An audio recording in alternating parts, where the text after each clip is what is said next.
So hello and welcome to the Temporary Temples Crop Circle Conference online for 2022. My name's Karen Alexander and I'm going to be your moderator or host for this evening. We have two presentations this evening and the first one is going to be given by Marien Grace, and I'll just tell you a little bit about her. So Marien is a long-time crop circle researcher and founder and director of the Bay Area Crop Circle Study Group. And through this forum, she studies the implications of the mysterious phenomenon known as the crop circles. Marien is an accomplished speaker on the subject, always focusing through the lens of consciousness. A graduate with a Bachelor of Fine Arts from the California Institute of the Arts, Marien uses the arts for expressing her study of meaning and dynamics, now being fed by her passion for the fundamental dive into sacred geometry. So I know that Marien has got a lot planned for you this evening and is going to be covering a lot more than just sacred geometry. So Marien, I'd like to hand over to you. Okay, thank you. Okay, here we go. Super. Oh, deep breath. Okay, so alchemy and crop circles. So in this talk, I'm going to be talking rather deeply on alchemy, and I'm going to use crop circle images to support what I understand about the alchemical process. I'm going to be talking about geometric symbology, numeric symbology, a little bit of chemistry. I'm going to be talking about transcending limiting realities, yes, and about spiritual embodiment, and a lot about cultivating right relationship to our reality and how alchemical understanding can support that. I'm mostly, a little bit, but I'm mostly not going to explain how I understand these images that are going to be going by to be expressions of the points I'm making in conjunction with them. So just let your intuitive artistic side receive impressions, right? And no, I'm not an alchemy master. I certainly don't know everything about it. You know, I don't know that anybody does really, but I've been getting what for me feels like really massive amounts of insight in meditation on these things. So this is certainly not exhaustive or final. This is just my own inspiration that understands in the way that I'm presenting it. So spaciousness, please. I definitely have a point of view here, and may it be of service. Okay. All right. So what is alchemy? What is alchemy? Actually, one of the intentions of the crop circles, you know? Well, the classical meme that we always hear about alchemy is that it's about the transmutation of lead into gold, right? So we can understand that as a metaphor for the refinement of our beings on our journeys through incarnation. And I really think, and I bet you would all agree, I just bet, that we are currently in a really highly alchemically active crucible collectively. I mean, you know, maybe we've always been so, maybe that's just the condition of being here on the planet, but right now, those processes are really particularly active and they have great potential. And I think it's of great value to understand our present moment in this way. By the way, if your mute isn't on, please do. So it's helpful. So as difficult as current history may be, there is a potential now to really nourish the highest value of our choice to embody here now with this extraordinary historic action of alchemy that's happening on our being. You know, development really can only happen within time. And here we are in time and space, right? And our task is to submit to this space-time crucible, trusting that we are aligned and centered with an intelligence that functions beautifully and at a much grander scale. And that seems like really obvious when you look at the crop circles, and that it has our best interests at heart. So I heard this quote, which I just love: if a picture is worth 1,000 words, a symbol is worth 1,000 pictures. And I heard it from Ian McGilchrist, but it wasn't his quote. He was quoting somebody else, and I apologize that I can't properly attribute this quote. It would have been nice, but I can add to it. So if a picture is worth 1,000 words and a symbol is worth 1,000 pictures, a journey is worth 1,000 symbols. So I said it before, nothing is just one thing, right? Our journey may be being illustrated with 1,000 symbols that are the crop circles, as well as, any other symbolic synchronicities that we experience. Dreams, our dreams, language is just full of symbols. The spaces we inhabit, it's all symbolic. The encounters that we have, so on and so on. There's so much information packed into each symbol. How we choose to journey with it is our choice and on our life paths. And, even within yourselves, the choices that you make, you don't have to be limited by what you've chosen. Part of the resulting alchemical gift is freedom of choice.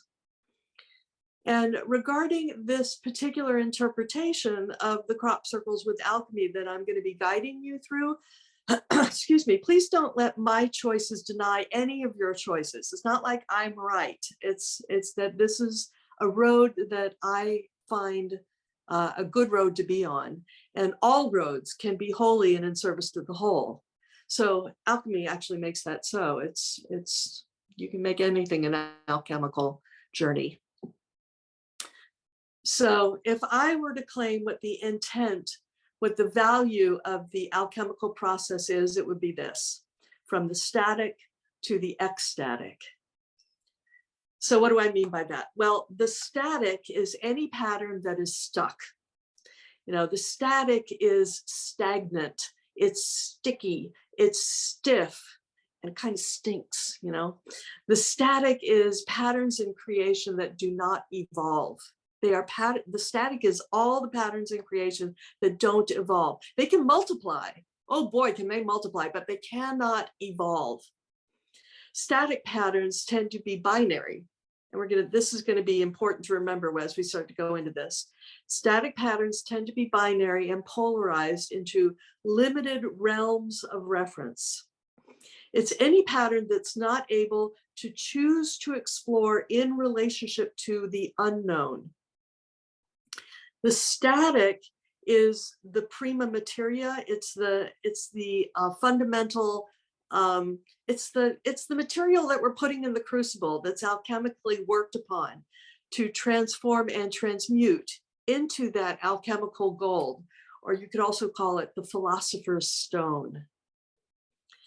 And a secret to the persistence of the static, which we seem to be surrounded by rather deeply, the secret of the persistence of it gets revealed by the alchemy of your experience. And surprisingly, it's that the persistence is bestowed by you giving your power away to it, consciously or more likely unconsciously, right? Okay, so the alchemical process, it breaks the bonds of your engagements with these static patterns, allowing you to choose the ecstatic. The ecstatic, on the other hand, could be considered an expression of the philosopher's stone. It's another word for that. The ecstatic, it's fundamentally in dynamic relationship, and it's not stuck in any way. The ecstatic can explore within a realm if it chooses to, and it can let go at will. So the ecstatic is able to be in respectful, nurturing relationship to anything and everything. And I actually think that respect and nurturance are the keys. They hold open the portal into the ecstatic realm. The ecstatic is continually unfolding new expressions and learning about itself anew. The ecstatic field intends nurturance of all that is intending health. And it has space and time, which is where we are. And it has love and compassion and mercy for all of this to be revealed.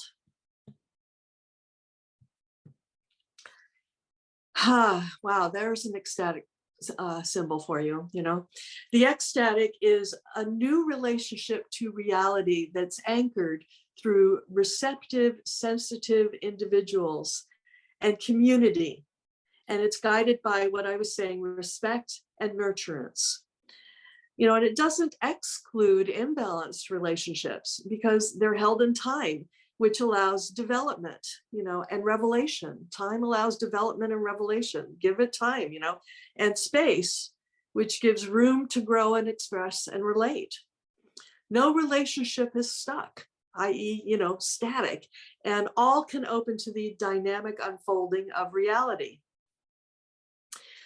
And my next statement's giving me some counsel right now. This is supported by relaxation with gravity. Okay, so take a deep breath, Marien, which brings you into relationship with scale. Gravity brings you into relationship with scale because it's centered in the middle of the planet. And when you allow yourself to just relax into gravity, you actually are relaxing may as well be from 1 to infinity, you with the planet, right? And then you get to be in this grateful guidance with a larger intelligent order to help rearrange and transmute you into an awesome reality, right? So that gravity of your own being, that center of gravity that is you, that plasmic organization of you, which is around the divine spark that is your own point of view in creation, that's entirely reliable as a scalar portal. The more you can embed into the greater harmonic intelligence, the more you're going to feel utterly supported by a good and harmonic, whole and holy field. So what is alchemy? What's the alchemical intent?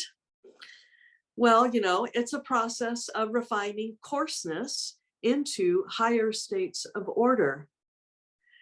Alchemy is conducted upon crude material that must be broken down through rotting and combustion in order to reveal and release its value. The spiritual metaphor of alchemy is this process of working on the shadowy dark parts of our psyches, right? To reveal or liberate the pure intent within us. And then have that grand intelligence, that higher beautiful order that you become open to organize you and organize the world more coherently at a larger and more intelligent scale. We're hoping to find or produce or become the philosopher's stone. That's what we really want to have happen. I don't want to have to carry the philosopher's stone. I want to be the philosopher's stone. It's that solid reliability that holds its integrity in the face of any challenge. That would be good. It promotes healing in all its relations. That would also be good. It's a conductor of the clarity of divine wisdom. Spiritual alchemy cultivates higher and more intelligent states of being, like the ability to perceive deeper levels of detail and information. It results in a coherent, beautiful conductivity like gold, and it also has the reflective shine of silver. Spiritual alchemy transmutes your metals to be more conductive and responsive to intent. And I'm going to be talking a lot about what metals are in a bit, so be ready. Alchemy finds really great value in both the light and the dark, and it can transmute toxin into medicine, which is really the same spectrum. At one end, it's toxin. At the other end, it's medicine.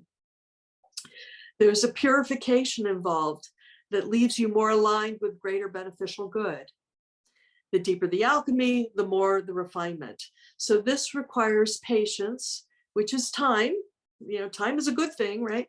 Willingness, which is your presence and your ability to be present, stay present, and receptivity, which is your ability to be sensitively impressed. Openness to change and a desire for learning are spiritual keys to letting the alchemy work on you. So, again, as these slides go by, I'll allow them to be suggestive and activating while you don't have to also ignore any literal linear thought or potential meaning. Left and right brain are really both necessary here to find balance in this alchemical transmutation that we're undergoing.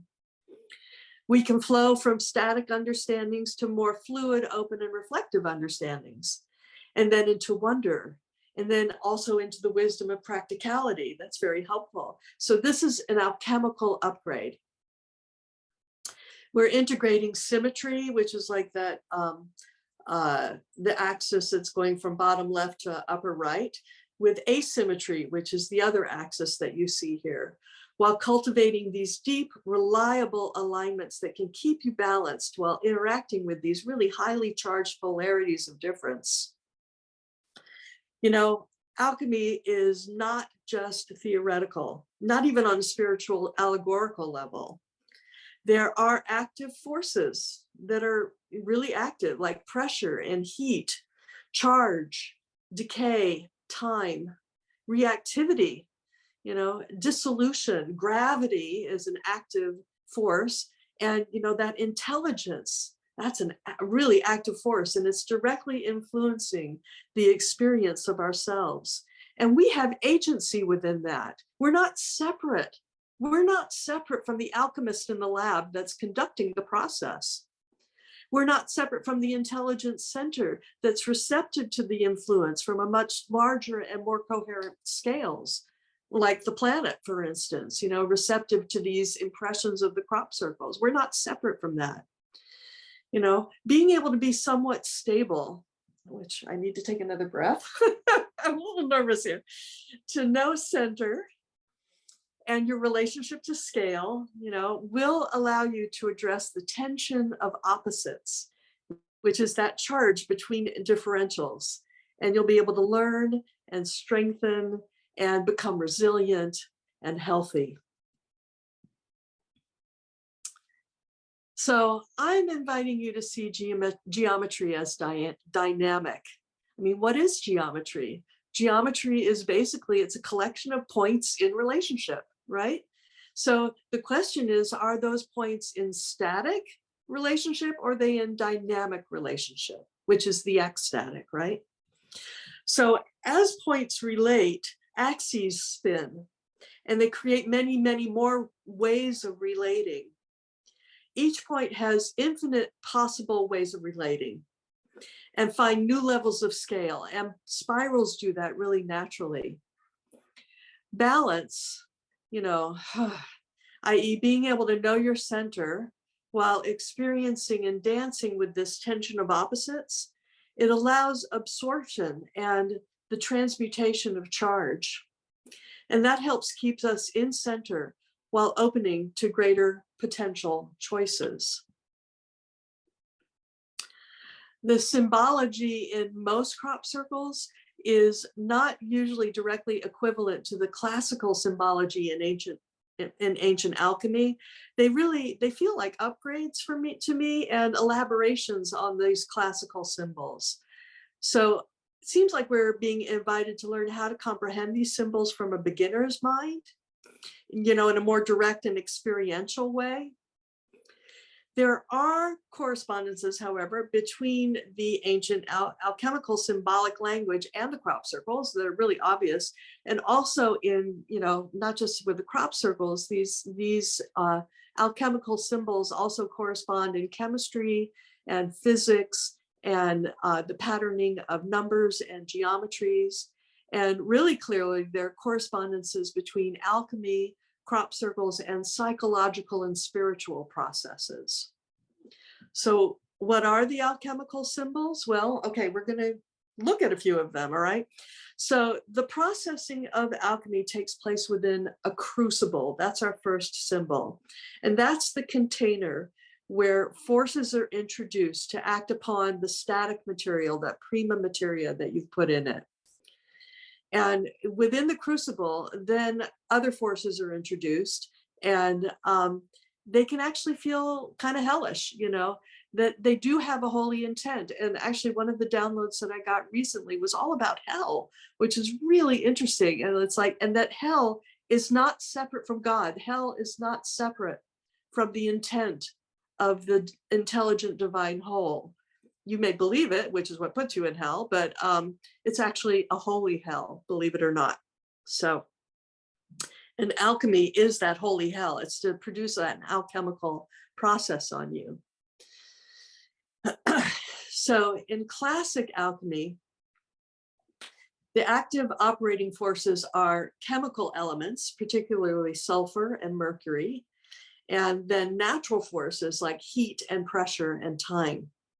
And in the crucible, all those processes are monitored by the alchemist, and probably by all the other intelligent forces that are also involved in watching, like the ones that produce these crop circles, may it be. So those processes are monitored and modulated and contained and safely evolved. The crucible is a container in the lab to allow really hellish forces to do their processing. I'm going to take a sip, hold on. Another way to think about our static tendencies is to use the alchemical metaphor of metals. So what are metals? Metals are highly useful materials that conduct heat and electricity and are relatively stable, even though they can be molded into forms that are both constructive and destructive. They interact with the material plane. So we can consider our spiritual metals as internal constructs that we use for constructive and destructive purposes. Your metals are habitual responses and behaviors. They're constructed for purpose, for both positive and negative purpose, for survival, for service, for protection. So the question is, how useful are your metals?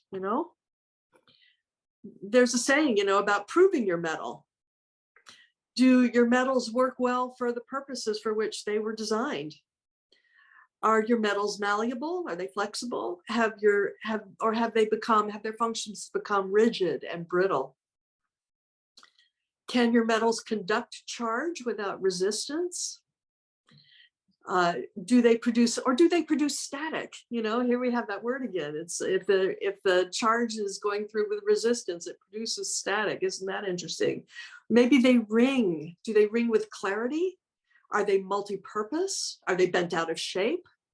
Maybe they've become obsolete. Our personal metals are functional constructs that we have forged within ourselves that may need upgrading, or refining, or even dissolving entirely, So how can we soften and melt our metals to allow them to be refined, to become more useful and intelligent? You have to let yourself be subjected to these alchemical processes that are functioning in reality and within the crucible, and submit to the spiritual fire of sulfur and the spiritual water of mercury. So let's talk about sulfur and mercury, okay? So sulfur is considered a non-metal. It's an insulator. It doesn't conduct electricity or heat. It's an insulator against electricity and heat. It has no shine or luster like metals do. And it doesn't reflect light like metals do, but it is flammable. And sulfur is yellow, like this crop in this field. In fact, this crop, this rapeseed, it does mustards, crucifers, interesting word. Crucifers all contain sulfur, In its natural vegetative states, like in cruciferous vegetables, it can eliminate toxins, which is really good to eat your broccoli. Yeah. So sulfur interacts with all metals, this is really interesting, except gold and platinum. It has the atomic number of 16, which I'm going to talk a little bit more about numbers later, but I find that very interesting, particularly going to be talking about the number 8. So 16 is doubled 8, and it smells like rotten eggs. And, I've heard stories of people that have either had a near-death experience in hell, does happen, or have been dreaming, had lucid dreams in hell. That also does happen, depending on what crucible you need to be in. And one of the things they say is that it smells like rotten eggs. And I think that's actually this kind of sulfurous processing that's going on. Okay, so the other element I want to talk about is mercury, which is also known as quicksilver. Quicksilver. It's the only metal that is not solid at room temperature. So silver is reflective of the light, and they coat glass with it, make mirrors, right? And it's the metal that corresponds to the moon, which reflects the sun. So quicksilver, because of its liquid state and its tendency to form spheroids, it's reflective with an infinite number of changing potentials. It shows infinite possibilities of potential choices and change in its liquid reflective capacity. So mercury, like all metals, it's sensitive to pressure and heat and electric charge, but because of its fluid nature, it's immediately responsive to those forces, which is why they use it in barometers and they use it in thermometers, pressure and heat to measure. Mercury has the ability to interact with most metals and make them more malleable and reflective. And the atomic number of mercury, interestingly, is 80, which is 8 times 10. And we learned from Jeff last week that 10 is the number in the Tetractist for the universal reality. I'm not sure if I'm quoting that right, but something like that. So the third element that is really fundamental in the alchemical processing is salt. So, oh, wait a minute. I think I may have missed something. Hold on. Yeah, I did. Let me go back one. Oh, well, and no, I'll just talk about it here. So when the acid of sulfur corrodes metals and mercury encourages movement and reflection. When acid corrodes your metals, mercury gets them to move. What falls out of that is the purifying processes of your salts. Salts are alkaline metals. They're also metals, but they're the base metals. Alkaline is base, right? I love that salt is base, Salts are clear and simple molecules, and they're utterly ubiquitous in nature. Sodium, which is the base of common table salt, has the atomic number, get this, of 11. And it has an atomic weight of 22.989. So these numbers, they're like numeric poetry to me. And we'll get into that. We'll talk about that later. So common salt is cubic, and it harmonizes with a particular cubic grid of reality.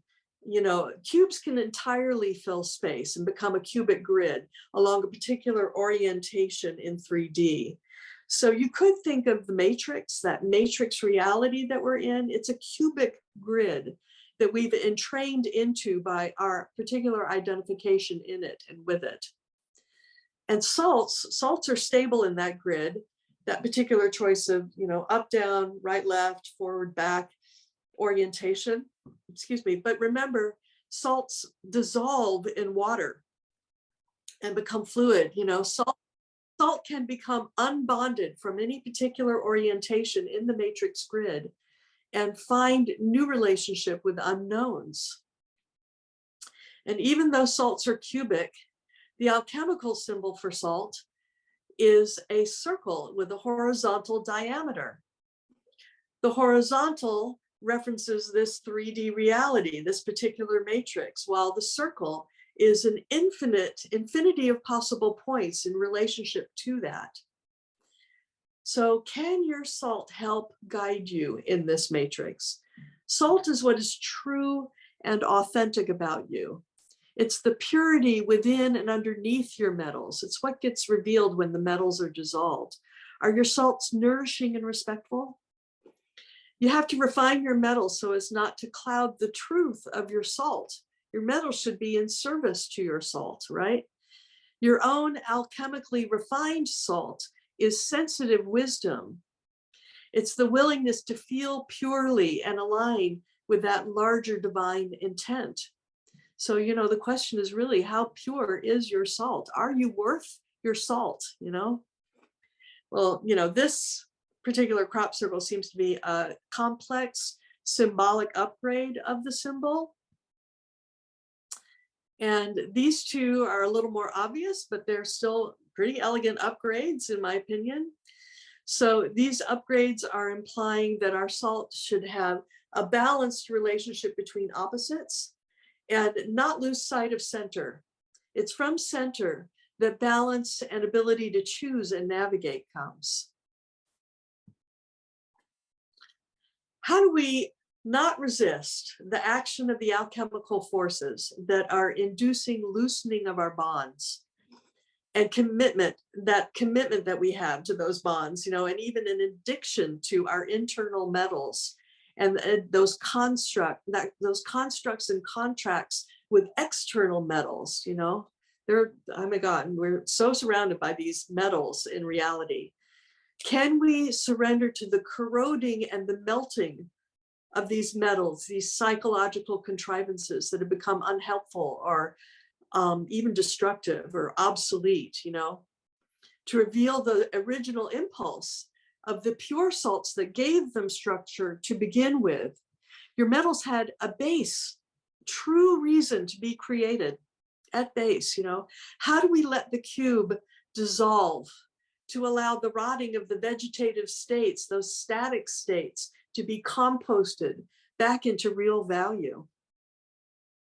And with those alchemical forces upon us, corroding, melting, and rotting our unhelpful metal constructs and dissolving our salts, we can let go of obsolete patterns and allow the release of the riches therein, the many kinds of salts, you know, the possibility of completely new points of reference for our choices.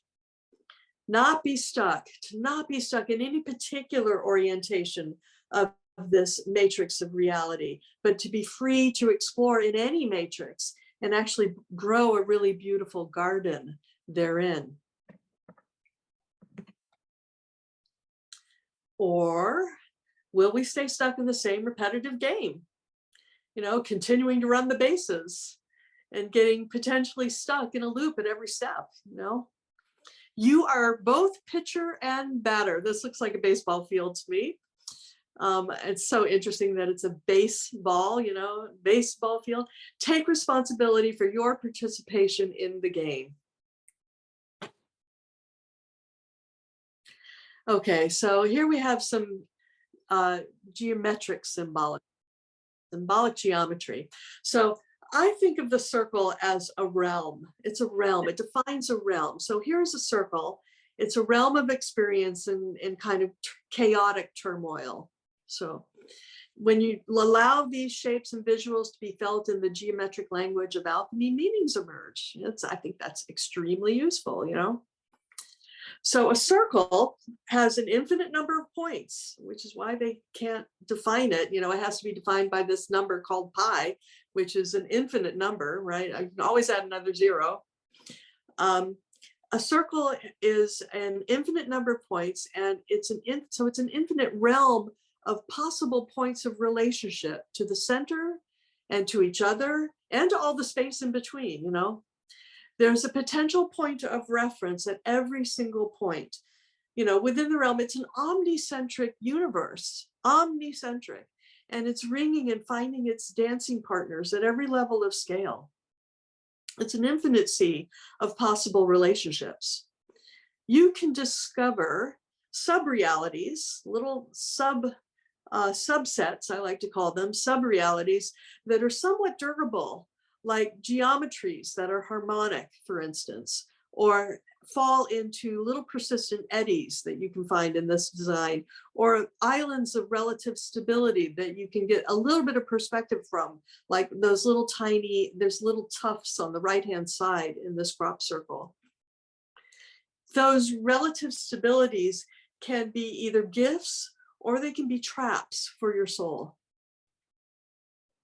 If you know that those harmonic geometries or those islands and eddies of realities are necessarily their partial subsets of the whole, and they're temporary, and they're ringing, and they're moving, you know, you'll find that they're fractal and holographic expressions of the whole, and they can't be separate from the whole. You cannot be separate from the whole. This is really good news, you know. So that's going to help you not worry about being caught in a limited reality and avoid entrapment. Really good to know. So within the crucible, you can let yourself realize a dark night of chaos and decay. Static tendencies of your metals will help to melt your crusty, salty matrices. Trust that there's a deep intelligence that is holding and guiding this process, like the coherent crucible, the coherent circle, you know. Allow the love of gravity. I mean, we're so lucky to be on a planet that's holding us so stable at this larger scale and give us that reference, to allow that love of gravity to help hold you in center.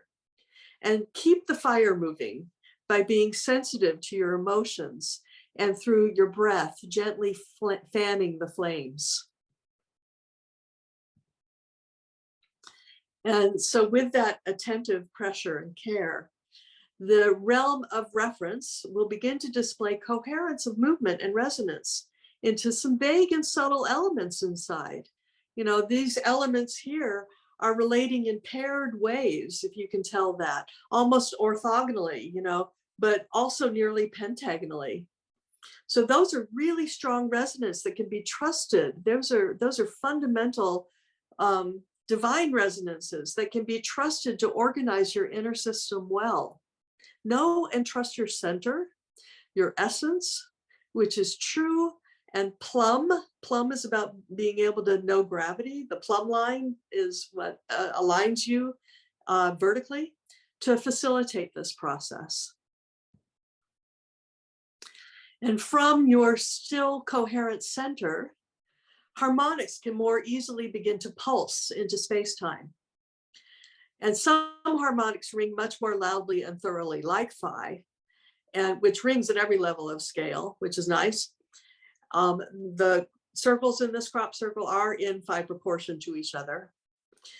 And ratios that encourage this expansion, like phi does, are much more easily harmonized with. And phi resonates at that really deep scale that's just utterly embedded and coherent. And of course, you know, the circle, that infinite potential number of points, can resonate with many more harmonics than just phi, right? So know thyself. Take seriously that throwaway question that we ask each other in greeting. You know, how are you? So how are you? How are you doing? You know, do you resonate out harmonically? Really, the question is, how are you? How are you? How are you actually doing?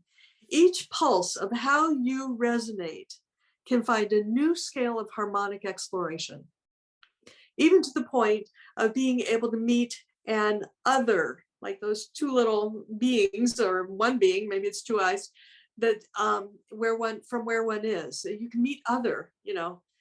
An inner harmonic coherence makes this safe, and a reliable possibility of engaging with the unknown, i.e. other, right? I mean, we're all unknown and everyone is other. So one desire that's fulfilled by submitting to the alchemical purification process is that relationship with other can be more mature, it can be more clean, more open, more intelligent. If your salts are more pure, your metals more refined, you can have more balance and grace to relate. So let's talk about the cubic orientation in the 3D matrix. So it's orientation on 3 axes, and it stabilizes you into the cubic grid. The cube is a particular reference in reality that's 3D. It has 3 axes, right? There are actually many more axes, but the main ones we think about are the 3 axes that orient the different faces of perception.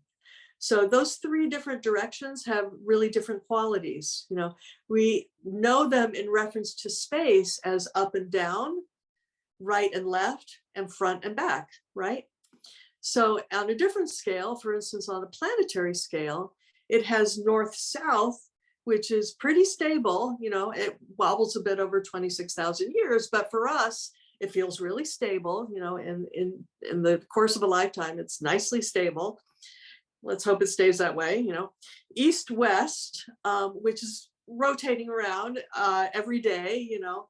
And so what's the third axis from the planetary point of view? Well, if the third axis is vertical, then it has to flow through the center of the gravitational Earth, through Earth's center, and it's related to the sun.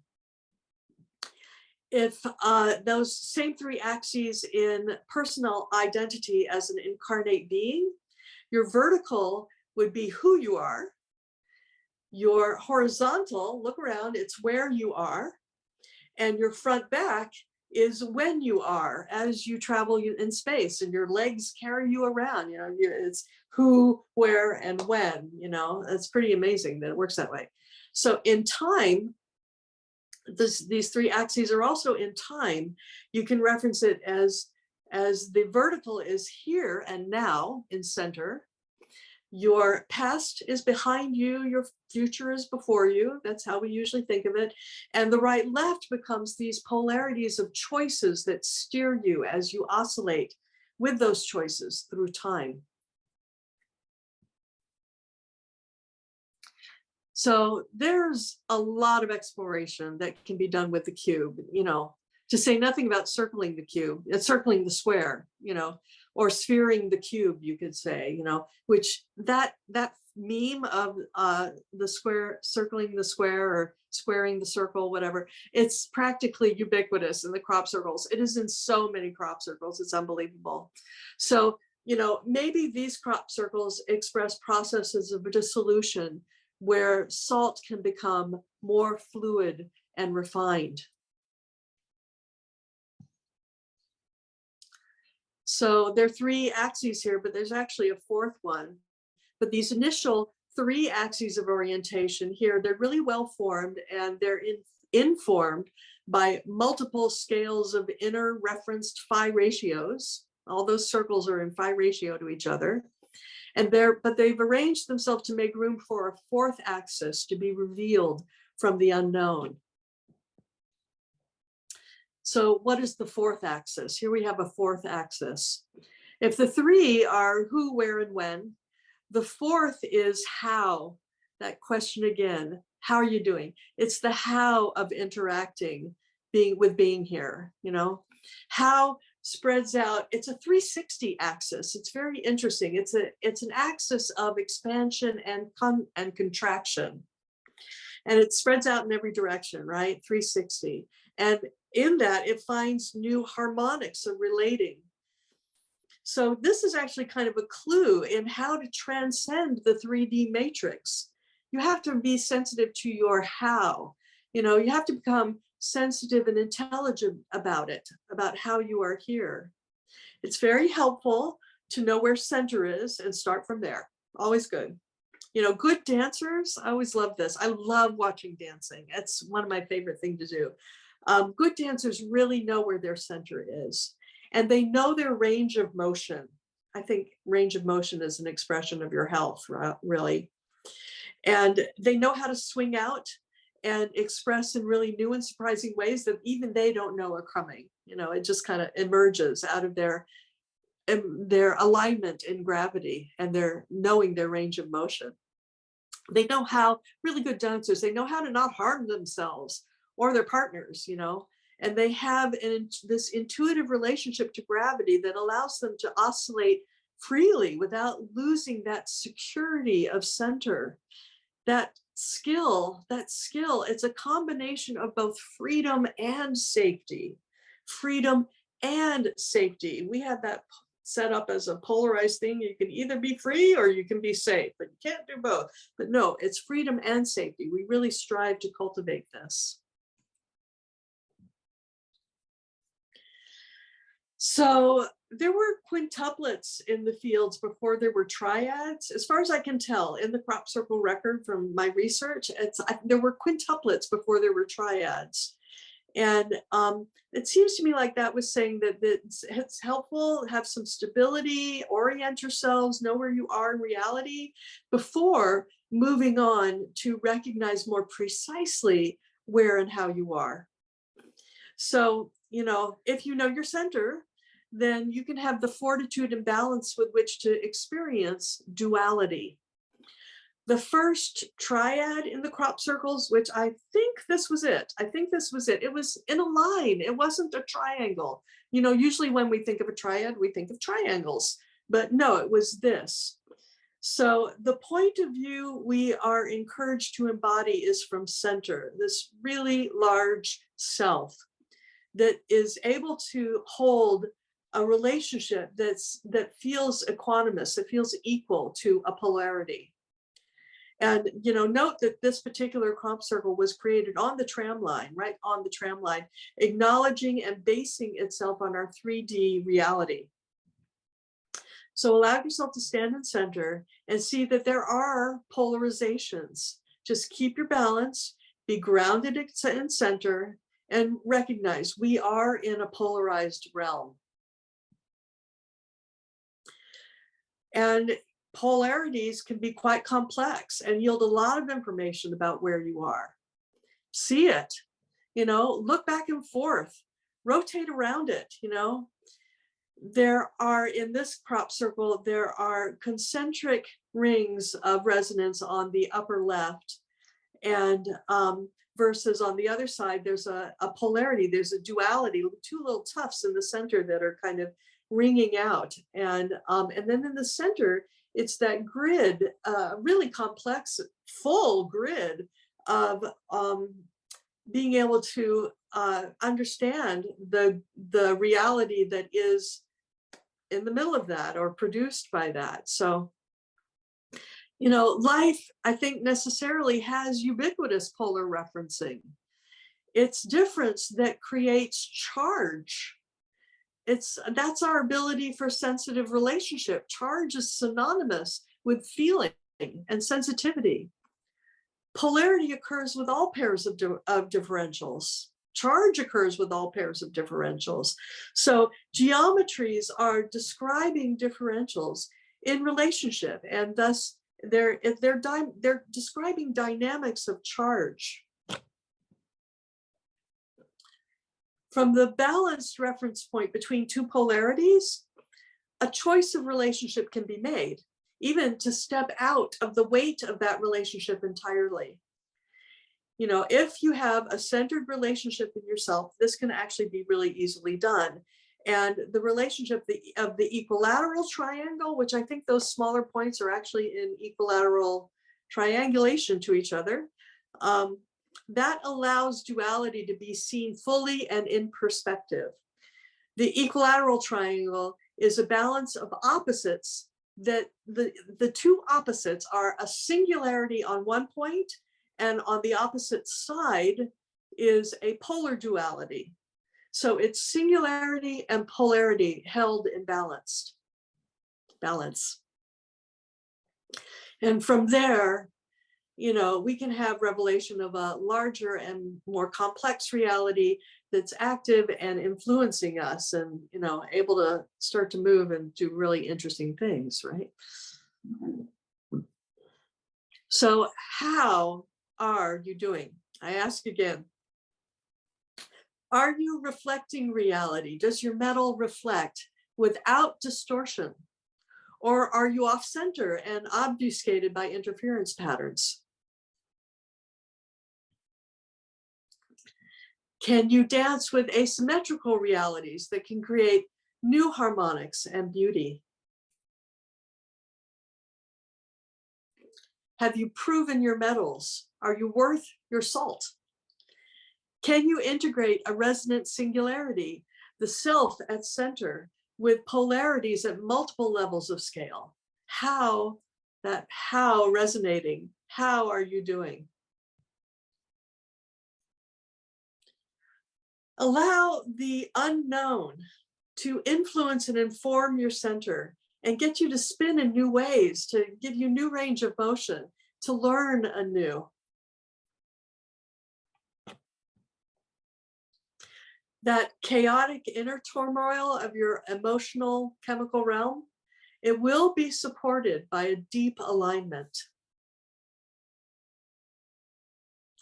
And the awakening of the Philosopher's Stone can emerge. Able to hold the Philosopher's Stone, able to hold the tension of polar opposites, and see myriad possible reflections and choices to be in relationship to that, and escape from it even. Maybe this crop circle is a symbolic version of the Philosopher's Stone.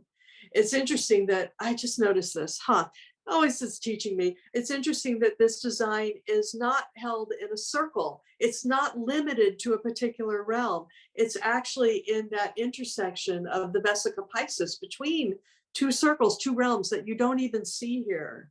This is, wow, I just got another piece about it. Wow. Be ready for anything that might be thrown at you.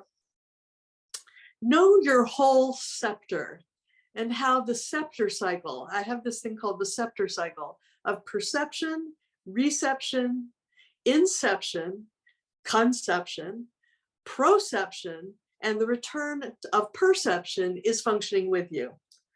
So I'll talk a little bit more about that. So the scepter is the symbol that expresses your sovereign right. The queen holds the king, the sovereigns hold the scepter, queens and kings hold the scepter. It's your sovereign right to create reality in alignment with the higher good. It functions along the vertical coherency of your perceptive chakra system, and it integrates the energetic flow of consciousness, which is that list I was talking about. It's the reception of your perception through the various sensory fields that are your chakras. Inception affects you. It's the effect of those perceptions internally. Conception then creates ideas and possibilities from that. Proception, that actually is a word. I thought I'd made it up, but I looked it up and it actually is a word.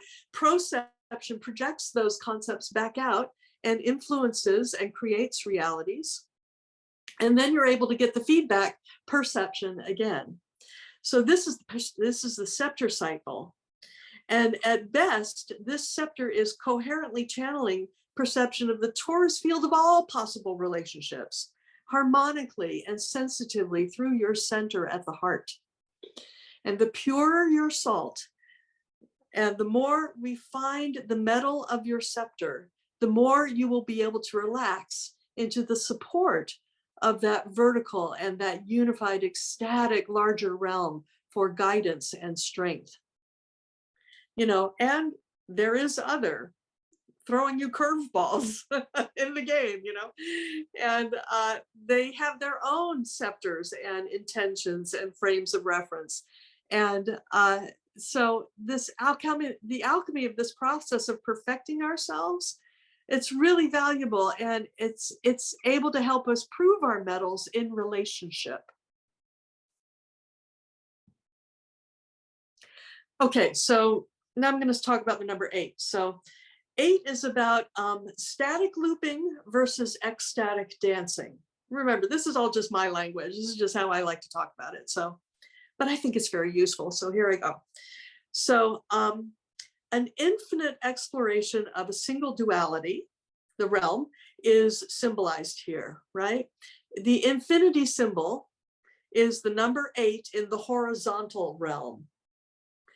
So 8 is 4 doubled, right? And 4 is the cross, you know, it defines a realm explored along 2 axes. So it doesn't have access to your vertical, or it's missing something. It's along 2 axes.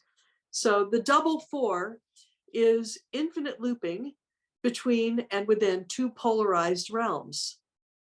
It's like duality embodied, you know. There's an infinite exploration in there. There are infinities at every level of scale.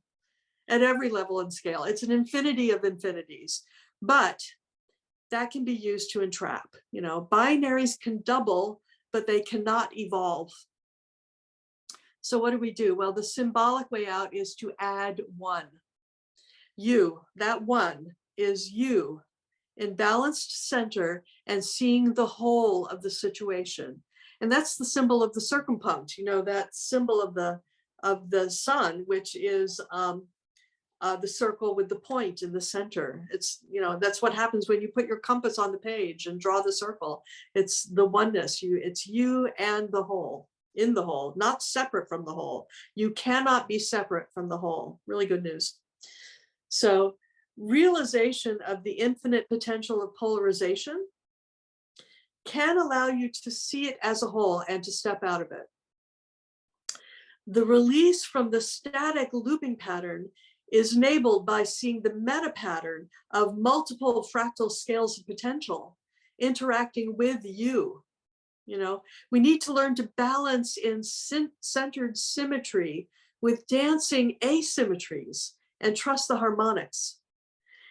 This is where the poetry of the atomic weights of sulfur at 16, which can interact here entirely, and mercury, and soften and dissolve this stuff and burn it up, and mercury, which is 80, which is 8 times 10, which gets that 8 to relate into the larger universal reality. And the sodium of 11, which falls out of this, and 22.989, its atomic weight, that becomes really interesting in my opinion. It's like this poetry really starts to show itself. So the +1 is the evolutionary upgrade. So the evolutionary upgrade of 8 is 9. And the evolutionary, you could say the evolutionary upgrade of 4 is 5, putting it into 5 ratios.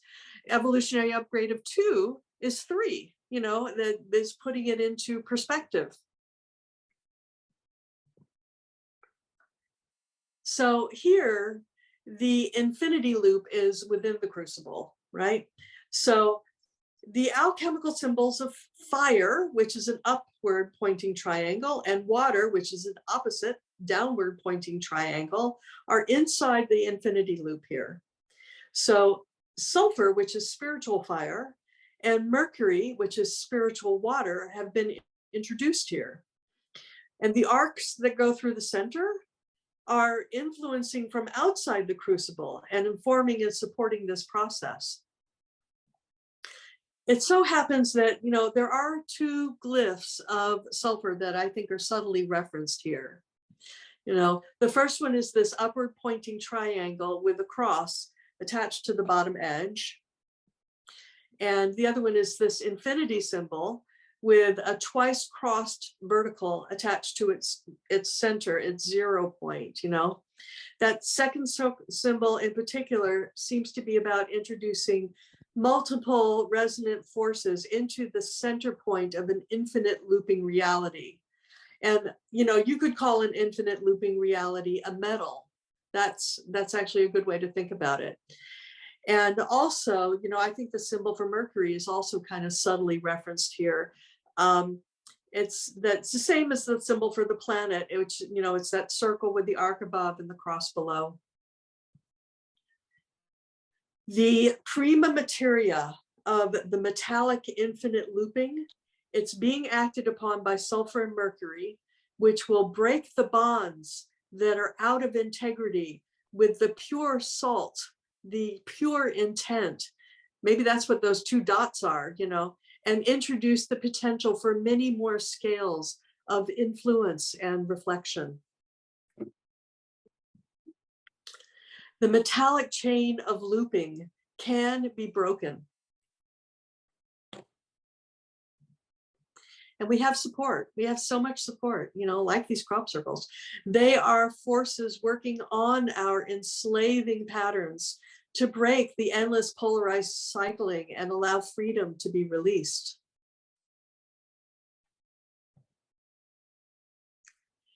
There's a natural pulsing of a breathing fire that helps us find a new orientation at the moment of 0 point where choice is available. This is an alchemical internal practice. The infinite loop is no longer a trap, but rather it's a realm of exploration that can provide ecstatic experience and knowledge, and then release us to explore anew. That's right relationship to polarity. The upgrade doesn't get lost. It doesn't get rid of polarity. The polarity doesn't get lost. You don't get rid of the polarity. Rather, you find right relationship to it. That's the upgrade. One where we have the possibility of experiencing and learning all those lessons, but not be trapped by it. Polarities can be transcended. There's a portal through holding this tension of opposites that can produce a key and a keyhole and a new relation to creation and reality. You can be purified of your impurities and be renewed in health and be able to reorganize in a more coherent and intelligent way. And from there, we can begin to navigate into relationship with the grand unknown with humble confidence. Can we take hold of the wheel at the helm of the ship? You know, the helm is the area from which in the ship, which is controlled. The helm is the area from which the ship is controlled. And it includes the wheel and the tools for navigation and the communication centers. And on a large ship, the helm is located on the bridge, you know. So we're learning to move actually through nautical miles, which extend concentrically around and beyond the planet, but are still referenced to the vertical and horizontal alignments of the globe. You know, we really desire to be able to navigate unencumbered by our past darkness, while still understanding how to have right relationship to that past. It's a library of experience, our suffering and our joys. You know, this right relationship to our history is as ballast for our ship that keeps us in reference to our knowledge base, but it does not obscure our view or our capacity to maneuver at will. This ballast, it may even help us navigate through high waves by helping us know where our center of gravity lies. It goes through scale, even while being thrown about. And eventually, we can be refined enough and evolved enough that we can be released from the need for that kind of inelegant ballast and travel more distantly. Here, the ballast is found in an integrated weighting of the bottom of the ship. And the pilot has also integrated the helm, you know, the wheel, the systems of control, the communication devices, and it's activated through the top of their scepter in blazing intuitive alignment, you know, maybe, you know, you're where the horizontal and when your forward back can be navigated at will in communicative alignment. So we saw in Dan Vidler's amazing talk about how 33 is subtly encoded in this crop circle. You know, and it's 32 circles, and there is that little space. Just got informed on an email this morning. Thank you, Peter. That little extra space, of course, that's room for the +1 to take 32 to 33, which takes it out of the binary and into the alchemical upgrade of 33. And 33, of course, is your sodium, your 3. Your 11, sodium is 11 times 3, you know, which gives you perspective at a whole new level of scale. That's really, really interesting. So, you know, Peter, thank you very much, also translated this into read through the ASCII that it is to read love, L-O-V-E. And this crop circles relationship, and also he found the relationship of this story to the constellation of Cassiopeia in the heavens. And the story of Cassiopeia, it's a heroic story of rescue of the feminine, and it's resonant with the Gnostic story of the deep Christ rescue of Sophia, which is also an allegory for the alchemical intent of the transmutation of our souls from lead into gold. So the binary no longer is a trap. It no longer has to be a trap. It can be respected as a way to express love too. It can be transcended into a grander story through this subtle processing of alchemy. You know, the story seen through the journey and discovery of the deep, intelligent, coherent field that it expresses and transcends, you know, that of love. This is the last one. So as a closing intent, in harmonic alignment with both binary language, you know, which this got translated into Om, the sound of the universe. So in harmonic alignment with the binary language and the infinite sound of the universe and your relationship to the whole, you know, that conjunction of that +1 circumpunct of exactly where you are in center in relationship to all of it. You know, you could maybe call this another expression of the philosopher's stone. Okay, so that's it. Now, if you want to know more, write down this address and email me. I'm going to be doing a course called Alchemy of the Apocalypse in a month or two. It's coming. It's coming. So would love to have you with me in that. And that's it. Okay, so let me stop. Whoops. Oh, I accidentally went on to the next slide. I have a few more slides here, but we're going to come out of it. How do I get out now? They're scrolling around. How do I get out? Try escape. Yes, I'm on an iPad. There is no escape. There is no escape. Oh no. Let's see. Here we go. I think I can get back here. Nope, that's not it. There we go. I've done it for you. Oh, thank you. Okay, so how do I get back here? So thank you. Oh, thank you all. So give Marien a great big clap, because that was absolutely epic to get through all of that. Well done. Well thank done. you. Thank you. Okay. I'm still trying to get back. Whoops, that's not what I meant to do. I'm still trying to get to my gallery view so I can see everybody. Right. Okay. Okay, here we go. Are you okay there? Yeah, go ahead. Okay. So we've got time for a few questions for Marien. If anybody has any, either wave at me or put your hand up in Zoom.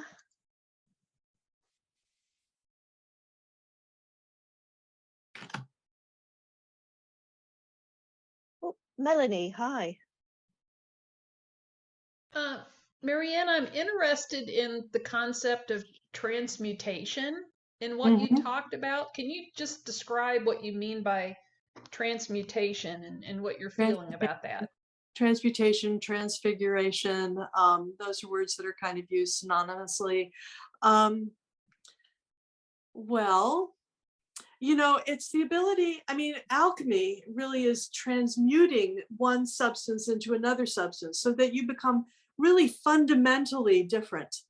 You know, if we take this personally, which is how I like to do it, these are transmutations of consciousness, where you really become fundamentally different, where your metal gets melted down, it's no longer a sword and it becomes the plowshare. That would be a transmutation, for instance.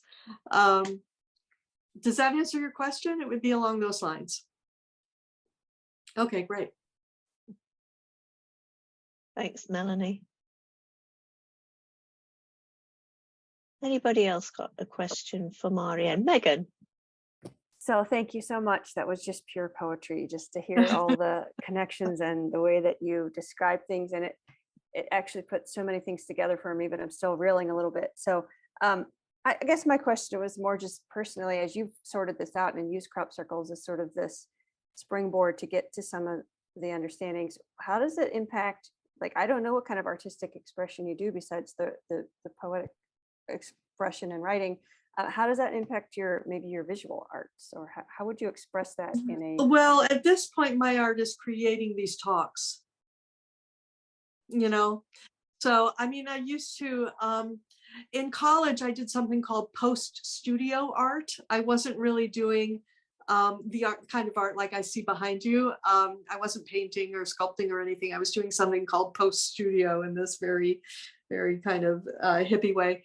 And I was doing performances. I created a book about, that I called personal pronouns, that was about the way that each of the sounds of each of these pronouns is actually formed within your mouth, and that's poetry of actually the meaning that is behind them.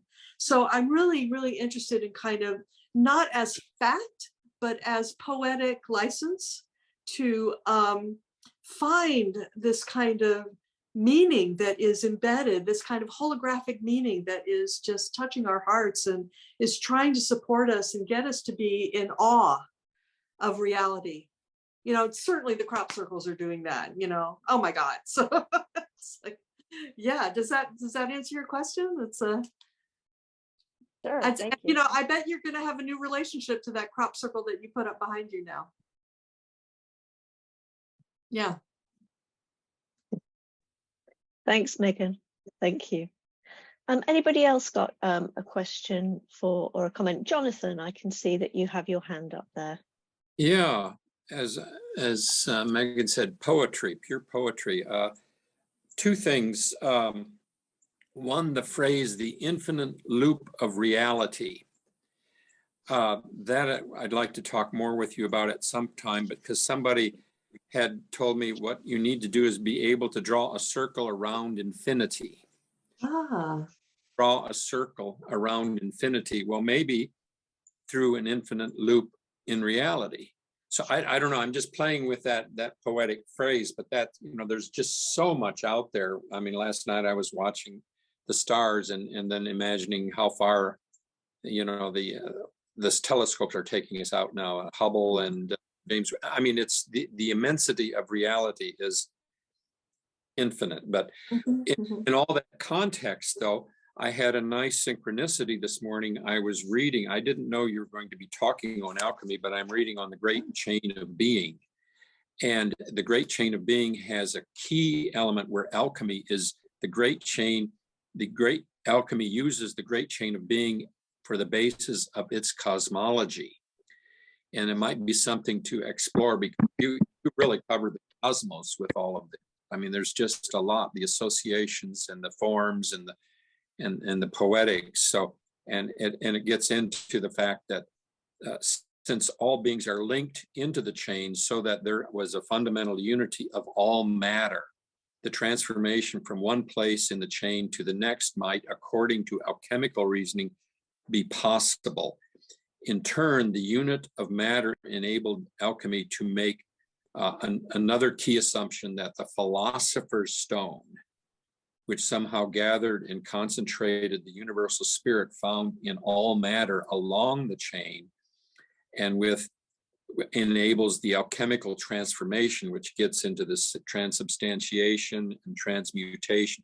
I mean, there's some really fundamental things there that I think we need to explore, you know, as a community, because we are changing, you know, lead into gold in many ways. So, but, you know, what is this process, especially in terms of what's conscious alchemy in the context of the crop circle phenomena? And this phenomena is planetary. I mean, it's huge. But anyways, thank you very much for, you know, getting this out on the table. Great. Yeah. Thank you. Profound, Jonathan. That's really good. Yeah, I love that you were just reading it this morning, and you sent me something recently that's also, oh my God, I started looking at it and it's like, I started taking it in. There's so much information that is becoming available right now, and I really do think, I really honestly do think that we are in an alchemical crucible right now.